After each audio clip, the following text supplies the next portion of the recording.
importa, no importa. Quiero que los venezolanos entiendan que eres un engaño, Leopoldo. Eres un engaño, eres un fracaso, ya basta, ya basta, sufrimos nosotros, no sufres tú. Que entregaron años de su vida, para poder enfrentar a la dictadura. Soy un ciudadano que me quiere expresar solamente. Pero si Por favor,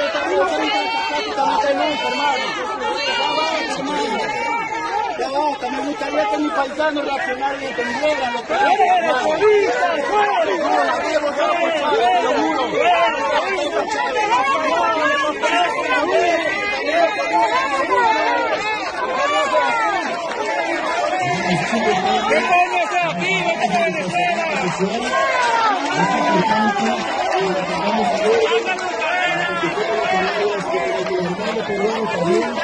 Se sienten escuchados y pueden escuchar las impresiones del encuentro de la política del país.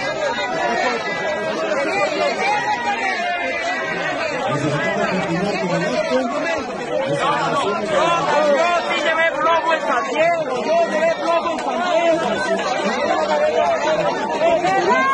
¿Qué resistencia me va a dar a mí?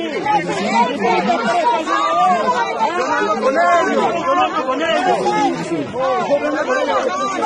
Vamos escuchando la palabra de los jóvenes, vamos a sentarnos, por favor.